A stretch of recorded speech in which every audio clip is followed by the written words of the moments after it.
Krista Martin was living alone on South Osage Street in Wichita, California, when tragedy struck her life on November 5, 1994. This apartment complex had recently become her new home. Krista Getz had been missing since she could no longer contact her family members. On October 2, 1989, police visited Krista's house to check on whether she was still living and discovered her corpse there. She suffered blunt force trauma to the left side of her head and was also attacked, but investigators could not locate the weapon used. Fingerprints were collected at the scene of the crime as evidence that it may have been present during any stage of this crime. DNA testing and CODIS systems were not readily available. However, evidence was preserved during the investigation process.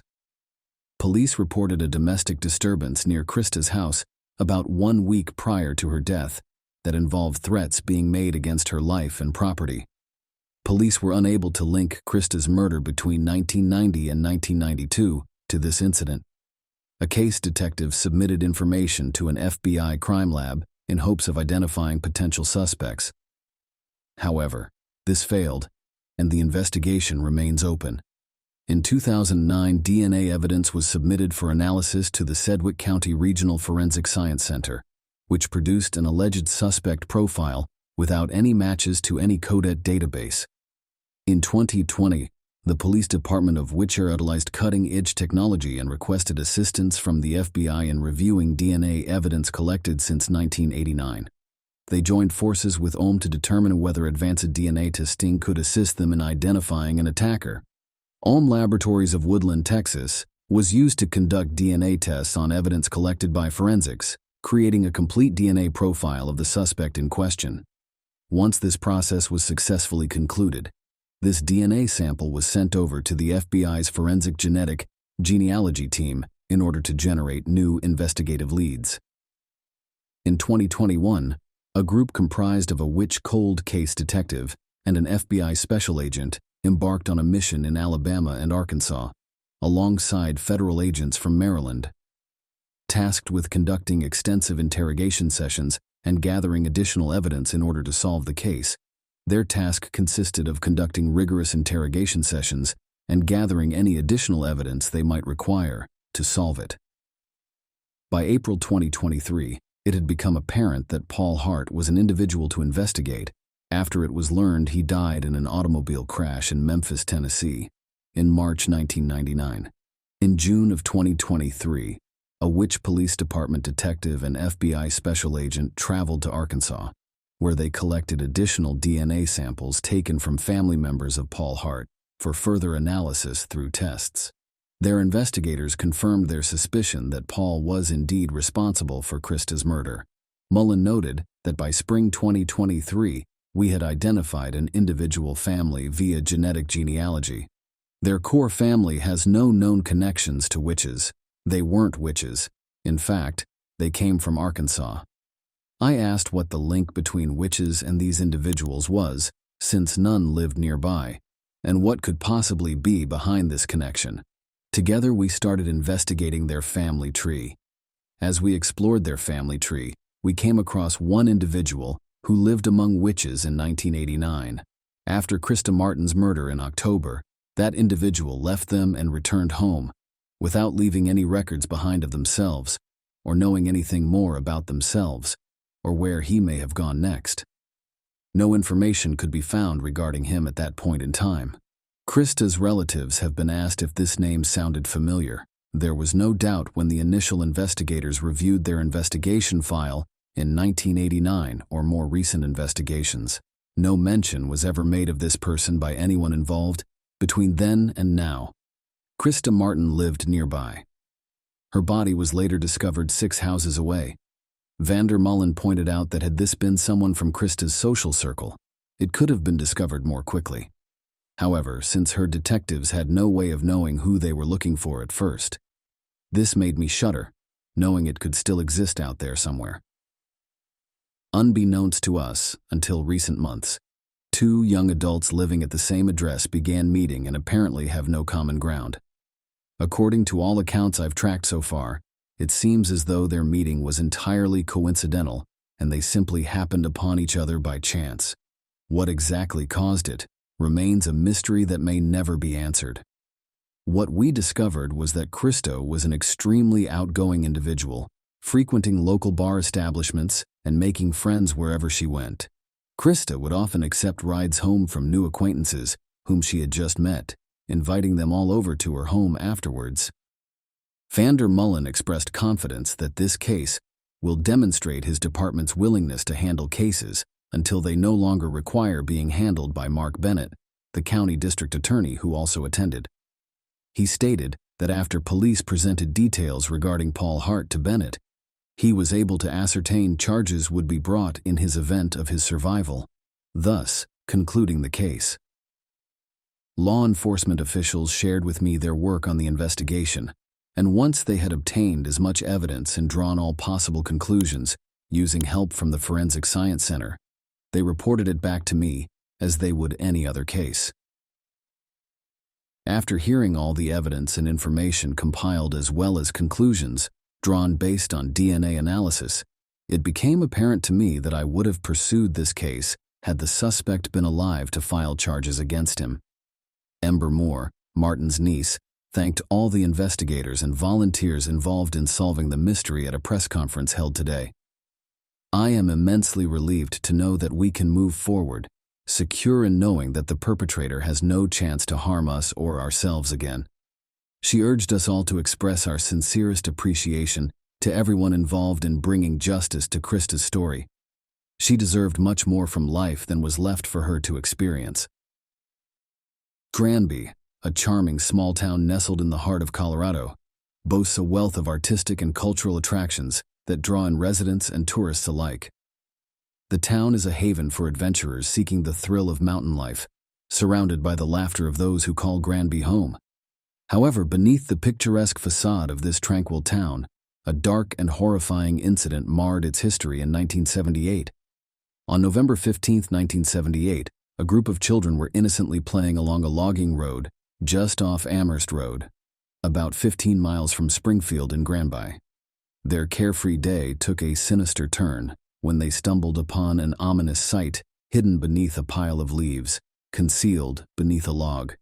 As they cautiously approached the mysterious object, their shock and fear intensified as they discovered the lifeless body of a woman. The children immediately contacted the authorities, and the police hurried to the scene. What awaited them was a gruesome and unsettling scene. A decomposing body of a woman with a gunshot wound to her forehead. Adding to the macabre nature of the discovery, a man's belt was found tightly secured around her neck. The investigators combed the area meticulously in search of any clues that could shed light on this baffling crime.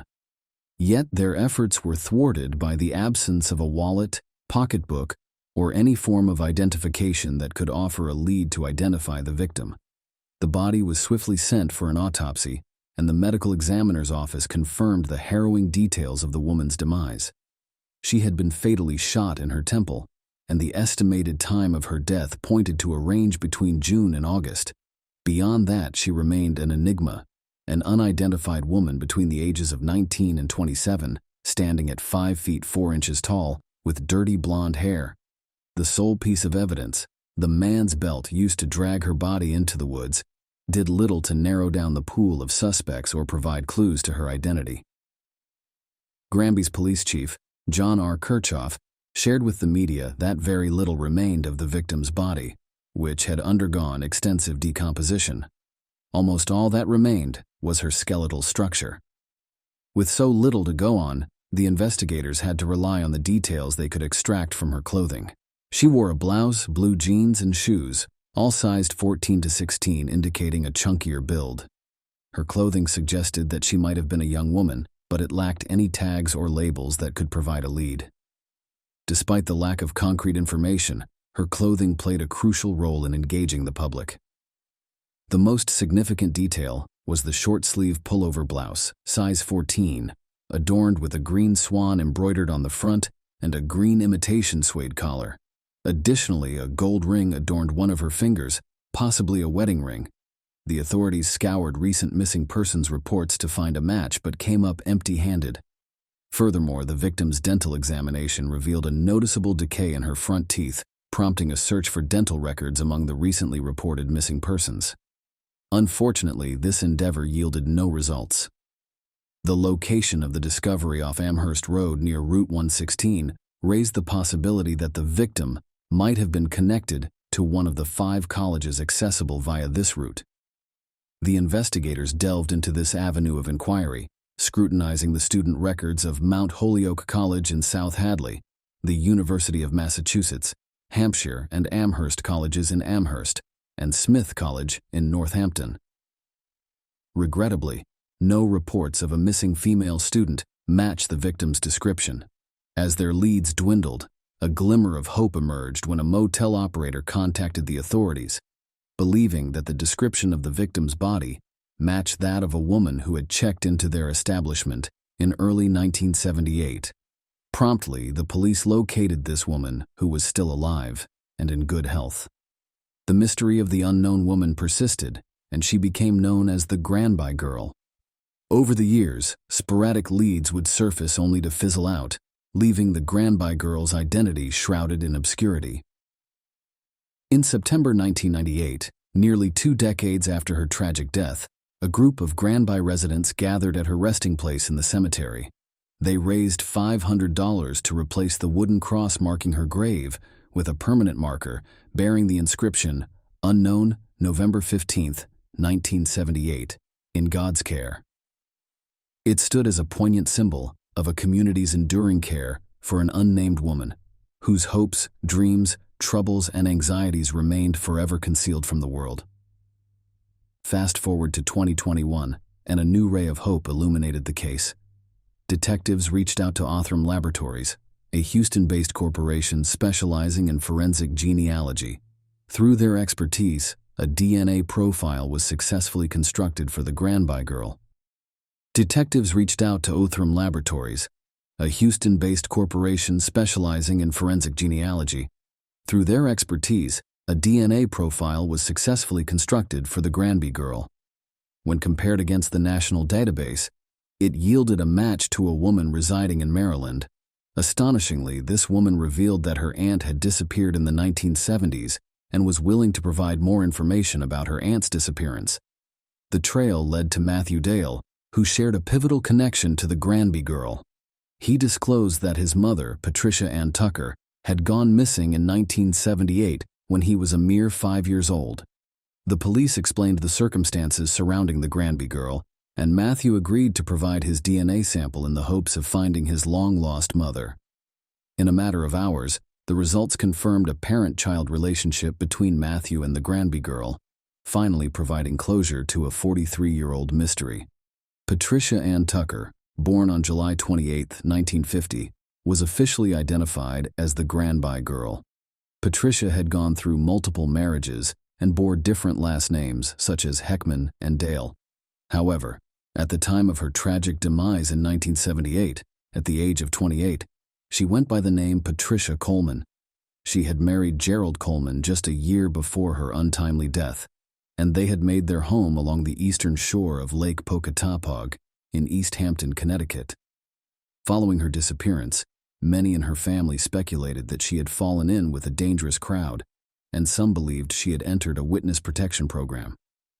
For Matthew Dale, the son who had grown up amid a cloud of uncertainty and rumors, the revelation of his mother's fate came in his 30s. At a press conference, First Assistant Northwestern District Attorney Stephen Gage expressed gratitude for the breakthrough in identifying the victim.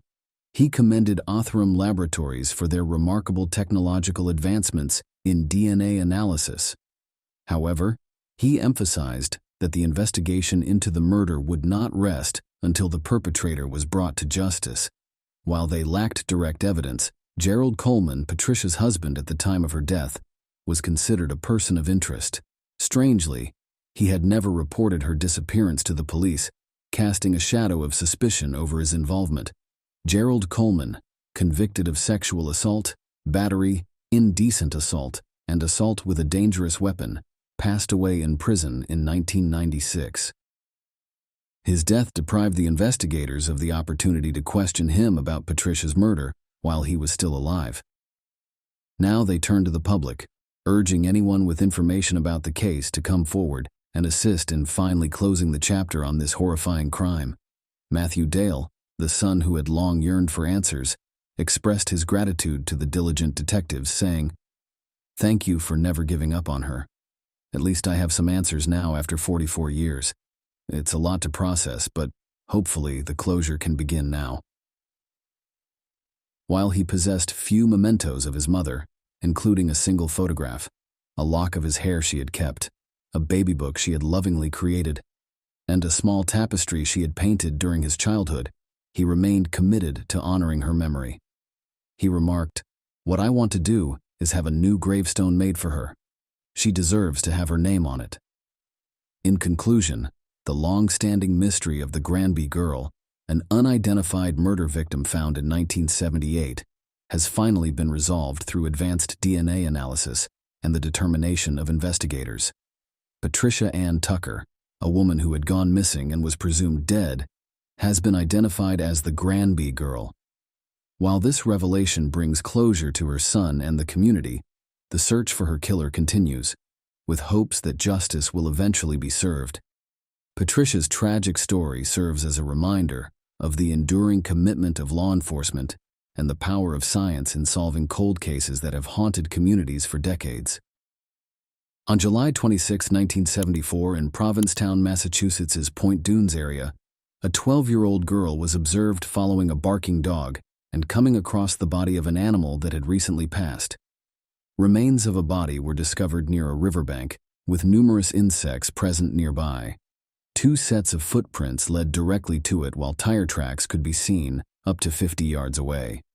Police believe the victim knew her attacker or was asleep when assaulted, so no fight ensued between the two parties. At the scene, neither beach blankets or sand were disturbed, suggesting that her body may have been transported there by someone. A blue bandana and pair of Wrangler jeans could be seen on her head. The blonde had long red or auburn hair which she pulled back in a ponytail using an elastic band with gold flecks. Her toenails had been painted pink. Police estimated she stood 5'6" inches, weighed 145 pounds, and had a muscular physique. This woman underwent extensive dental procedures, with crowns costing up to $10,000 being placed and several teeth extracted, both hands and one forearm being missing, and she being close to dying from strangulation. One part of her scalp was injured by what is suspected to have been a military entrenching tool. During an autopsy conducted 2 weeks before being discovered, it was found she had passed away. It is difficult to ascertain her exact age. It could possibly be less than 20, or possibly older than 40. At the time, some investigators believed that the lack of teeth, hands, and forearms showed the perpetrator was trying to conceal both their identity and that of their victim. Police conducted a comprehensive search through thousands of missing person cases, as well as a list of certified vehicles traveling throughout the region. However, no conclusive results or other tangible evidence was discovered beyond a bandana, jeans, ponytail holder, and blanket, even after conducting extensive searches in the region. Dunes investigators could not locate anyone responsible. She became known as the Lady of the Dunes after she was buried in 1974, after an investigation that was unfortunately concluded without further leads being revealed. Face reconstruction was first attempted using clay in 1979. Her remains were discovered for further examination in 1980, but no leads could be identified. In March 2000, her body was examined again so as to perform DNA tests. A CT scan of her skull was conducted in May 2010, providing images that would later be utilized by the National Center for Missing and Exploited Children to create a new reconstruction in 2014. One of the investigators working on the case contributed funds towards purchasing a brand new casket, as its metal predecessor had become rusted and damaged over time. In 1987, there were several potential leads, but none could be exploited when a Canadian woman told her friend that she saw her son's father strangle a Massachusetts individual in 1972. Police made multiple attempts to locate this individual, but were unsuccessful. Another woman claimed that the reconstruction of the victim resembled her sister who went missing in Boston in 1974. Yet this wasn't accurate. Investigators were also investigating Rory Jean Cassinger, then 25 years old when she committed her act of violence in 1973 after breaking out from prison. Authorities found a striking resemblance between Rory Jean and the victim. However, her DNA sample from her mother did not match up. Two other missing women, Frances Ewalt of Montana and Vicki Lighton of Massachusetts, had already been dismissed over time. Theories and suspects abounded in relation to this crime. Investigators realized in 1981 that an identical-appearing woman was photographed together with mobster Whitey Bulger. At the time of her alleged killing, Bulger was notorious for extracting her teeth. No proof could ever be established between Bulger and her death in prison. In 2018, Tony Costa of Truro, Massachusetts, was initially suspected in this crime, but eventually cleared. Costa died on 12 May 1974, and his body was discovered 3 months later in July 1974. Hayden Clark confessed to investigators he was responsible for killing his partner from the Dunes' life.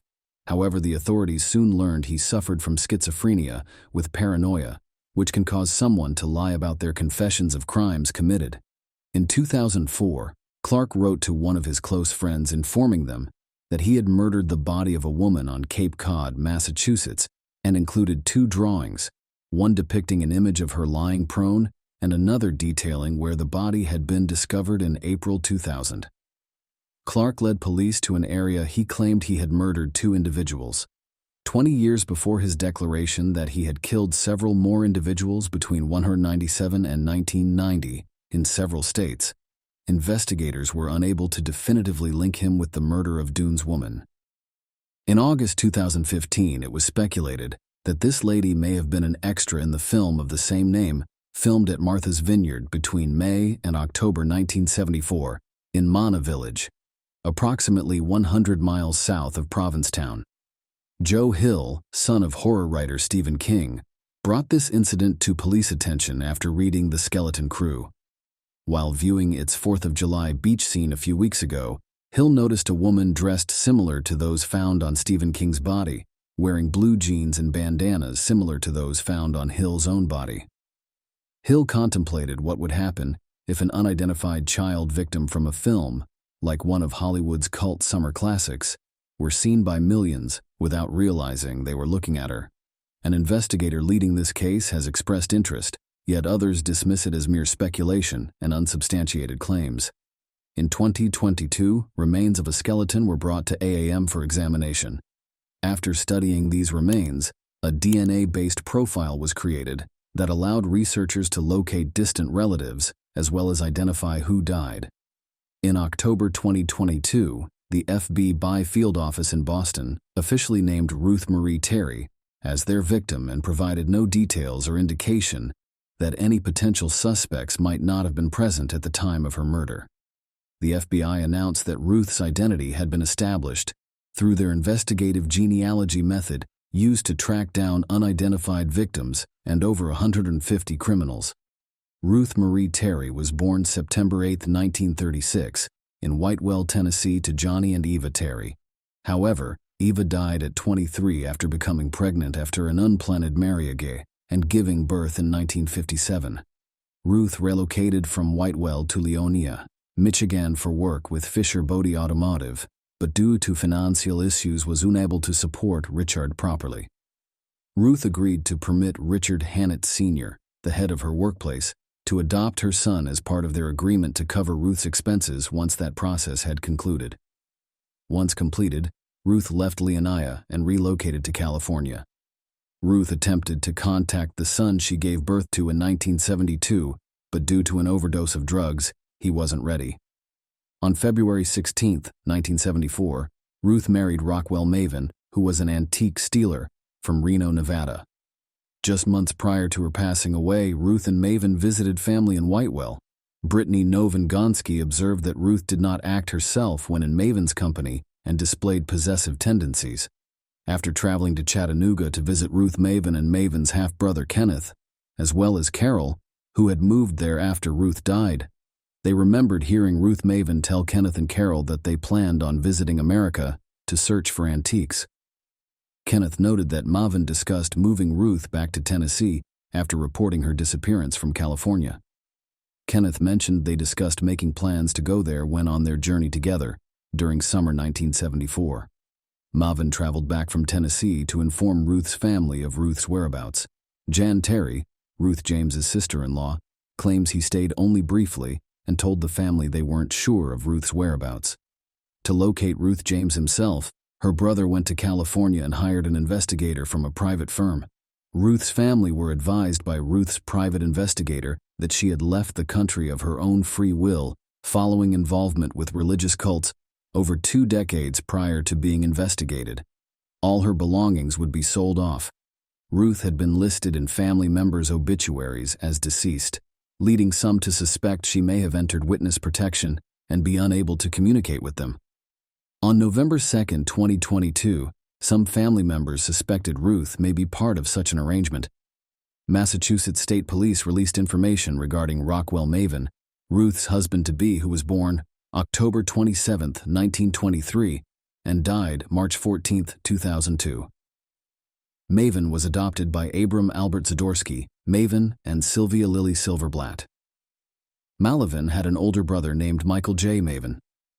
By 1942, he resided in New York City and attended the American Academy of Dramatic Arts. Unfortunately, due to an infection in his mastoid, active military service for World War II could not be granted due to this. Mavan was married to Jo Ellen May Loop on May 11, 1946, while teaching in Bellevue, Pennsylvania. The couple resided together between New York, California, and Seattle, Washington, where Mavan worked as a disc jockey before parting ways on July 16, 1956, 6 years after marrying. On September 30, 1958, in Cout, Idaho, Mavan married Manzanita Eileen Manzi Ryan. At this point, Manzanita already had an infant daughter from her previous relationship, and Mars, who at 18 was her lover. They vanished together on April Fool's Day 1960 from Seattle. Mavan has since been identified as their primary suspect. Malavin managed to escape Seattle, but was arrested by the FBI upon trying to take an illegal flight route in order to avoid testifying about her husband's death. Malavin was never charged with killing either woman, but received 15 months for illegal flight, refusing to testify after their disappearance on July 29 and 19, 1960.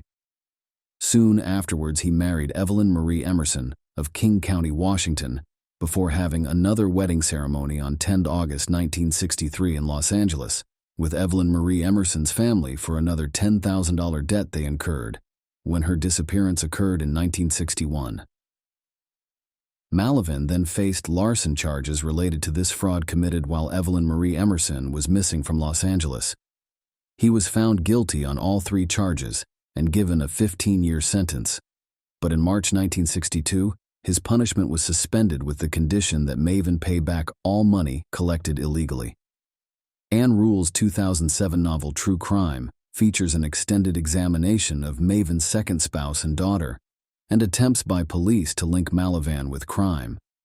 Malavin was named as a key suspect in both the murder of Henry Lawrence Redbeard, a 28-year-old bread truck driver, and in the disappearance of Barbara Jo Kelly, 17, in June 1950. Barbara was killed at Humboldt County, California, on June 17, 1950, when she went out for a romantic rendezvous with her bear-loving partner's bear. Her body was discovered lying face-up on the beach near Table BL the following morning. He had been shot through his back of his head, and other than socks and shoes, he was fully naked. Barbara's clothing was discovered folded neatly and neatly placed beneath, all other clothes with only her stockings and shoes being the exceptions. No sign of Barbara could be located. Malavin relocated to Chur, California, an isolated community near Celanese around 1985. According to his article, and has not been heard from or seen since then. Maven had decided to step down as executive vice president of Rodeo Store, located on Avenue in Beverly Hills. According to an article, he was employed by radio station Kazoo in Pacific Grove as a volunteer host of a 3-hour weekly call-in show about growing old, changing priorities, and adapting. Additionally, he worked at a shop selling tobacco in Carmel. According to his death notice, he passed away peacefully at home in Salinas following a long illness. Born in Santa Fe, New Mexico, and described as an artist, painter, poet, actor. His spouse, Phyllis Malavin, survived him, along with Joan, who owned Towers of Salinas. On August 28, 2023, Cape and Islands District Attorney Robert Galbois released a statement explaining that following their investigation, it has been concluded that Maven was responsible for an incident which took place with M. Terry in 1974. With this conclusion in place, the case has officially closed, with investigators now considering any evidence suggesting Maven might be linked with other crimes.